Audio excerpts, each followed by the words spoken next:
It's so good to see you. It's so good to be with you, to be together.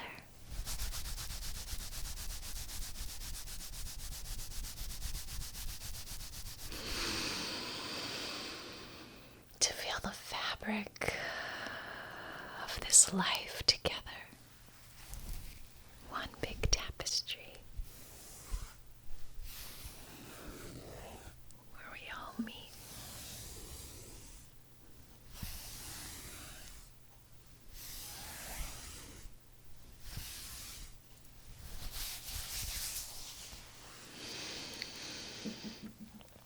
I'm so excited to finish the story that I started last time, to share with you the memories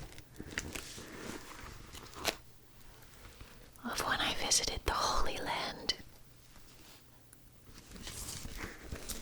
The Holy Land.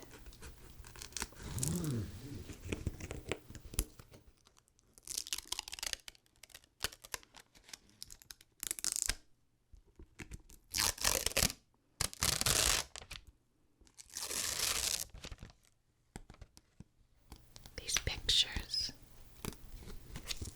all in the book, they cannot replace the memory,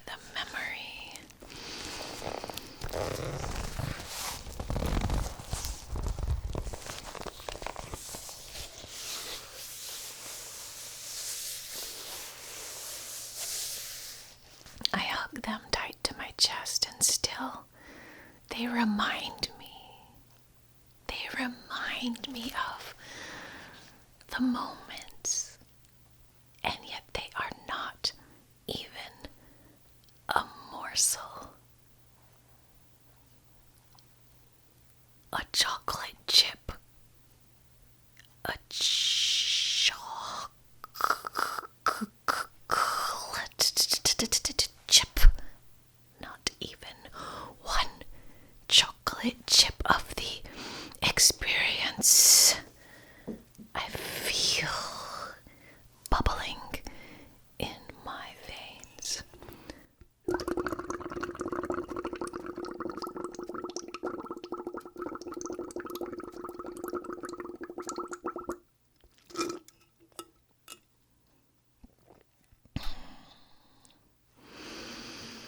So, I will try to share with you what this feeling in my veins is all about. When I went to the Wailing Wall, the Western Wall, the one standing wall of the Great Temple, I was required to wear a skirt to cover my knees, my ankles, to cover my shoulders. Many covered their head.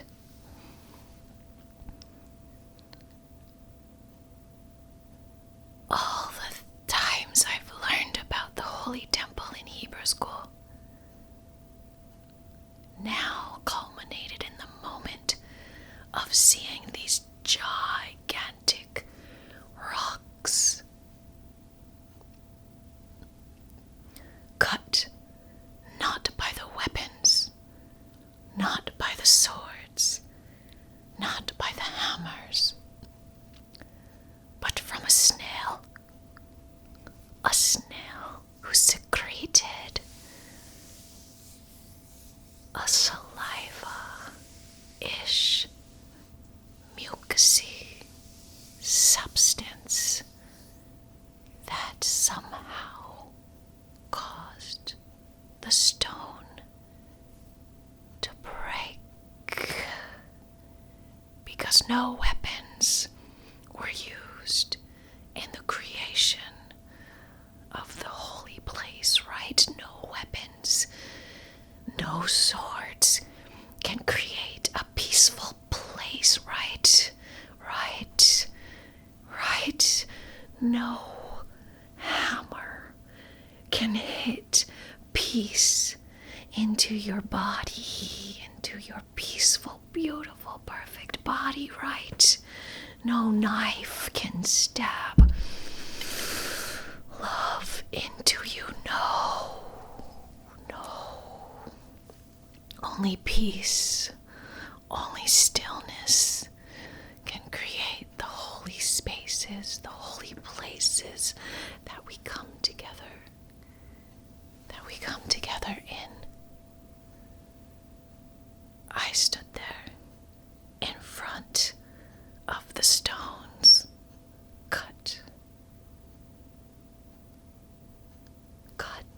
dissolved into each other, with people on either side of me crying and praying and putting little pieces of paper in the wall.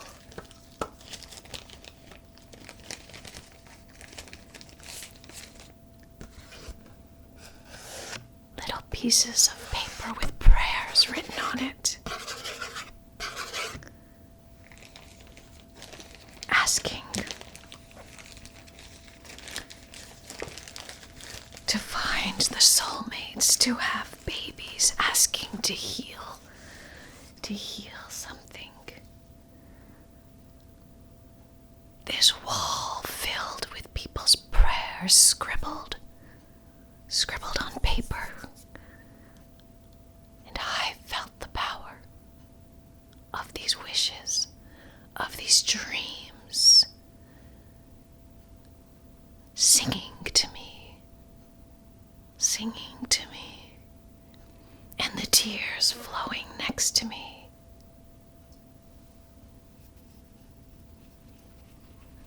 The crying, the awe, everyone deciding that God was listening through the wall. God's hand was reaching out and blessing all of these people and loving all of these people in this moment of awe. So palpable. It's not just a rock. It was not just a picture. You could feel the moment. The silence, the tears. The goosebumps. The yearning. The need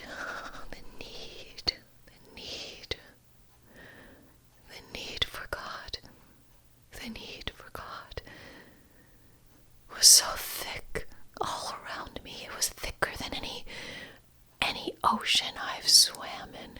It was thicker than any forest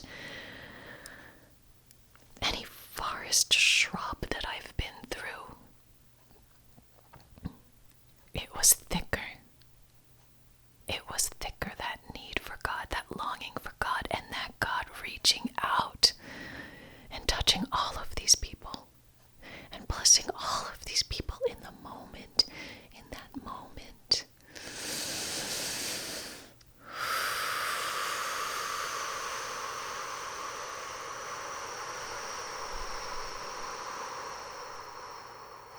Thicker than any tornado.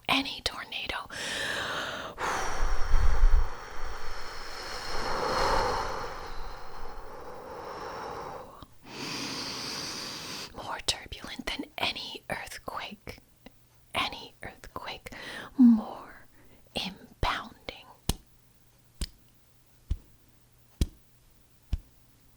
than any earthquake.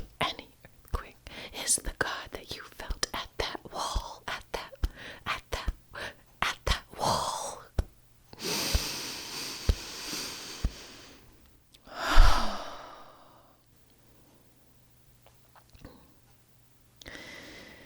The holy city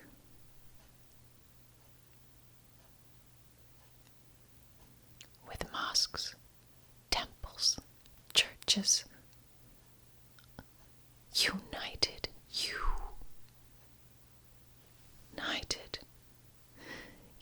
anointed, united, me united, united, we united, all united and inside.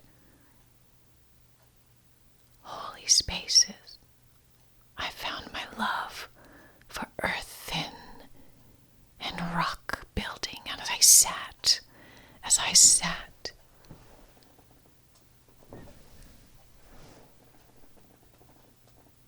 I sat on the rock.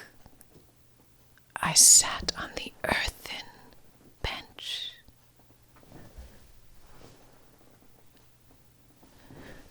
I felt the earth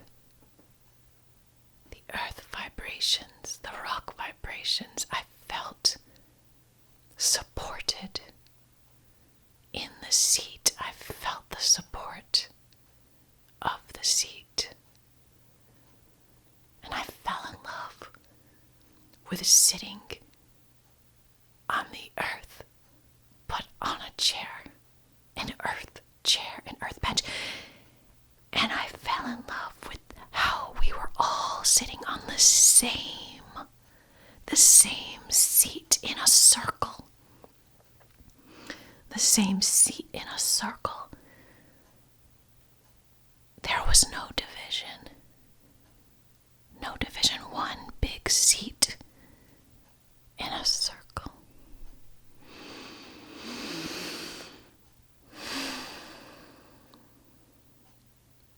So the last thing I want to share about my journey to Israel, which I'm so honored and grateful to have been given, is about that Dead Sea, that dead sea. Why is it dead?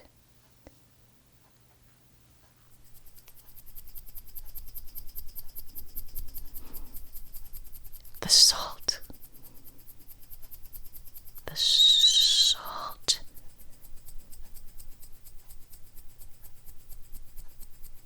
You scoop your hands in the water, and all you have in your hands is white salt. And it burns a little bit. It does burn a little bit. If you have a cut, be careful going into the salt. But it's magical. 12-year-old me, scooping my hands under the water.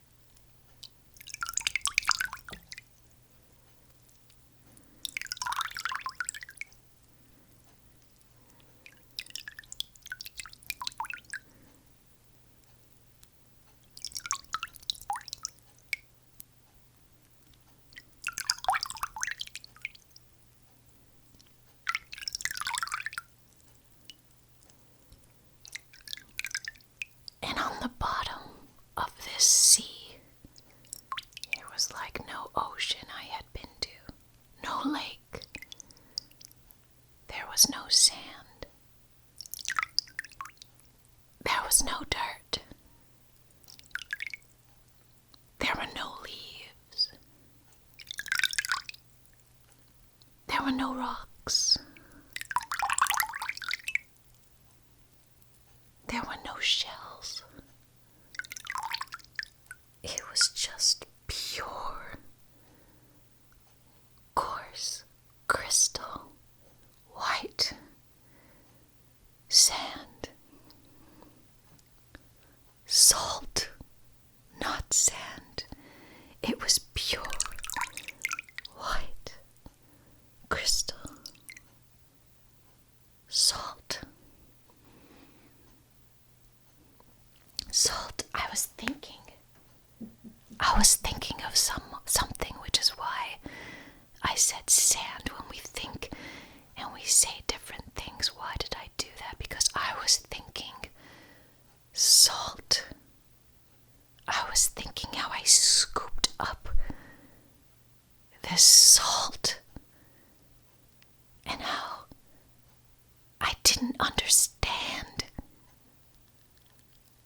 this was even possible.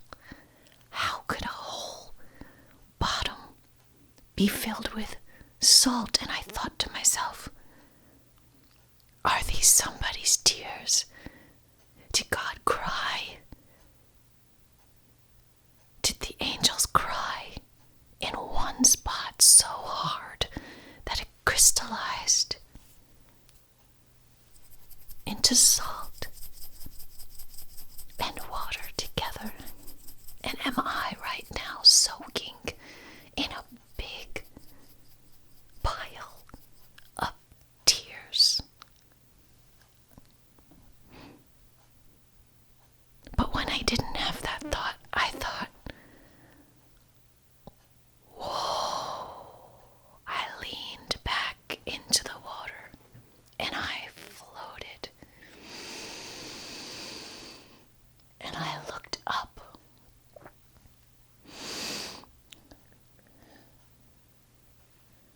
And I don't know how long I floated, but I looked up.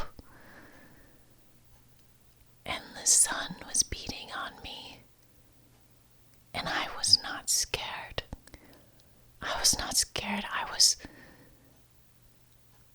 so safe.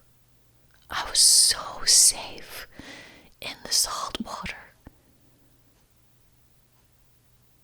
I could just, there was no shark. No shark could get me. And I couldn't sink. I couldn't drown because I floated. The salt was floating me. I was so safe, but I was scared.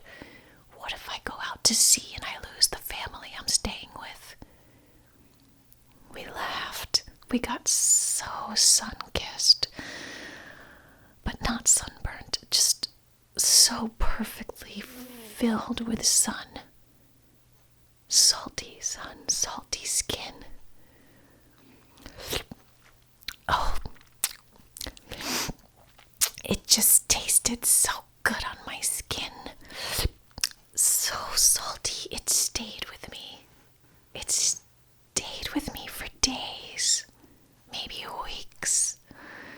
I felt like the salt and the water and the salt, the crystal salt, was just sucking away, draining away all of my troubles, all of my worries. And it was that moment, culminated with so many other moments on this journey, that I felt, not know, but felt God's presence. I felt the miracle of life. I felt that there was more, that there was so much more than I ever knew, was possible. I knew that life, I felt that life was a miracle.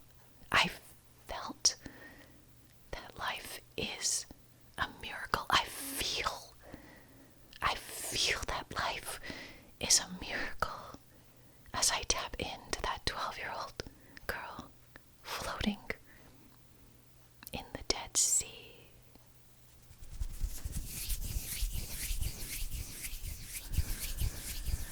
That's me.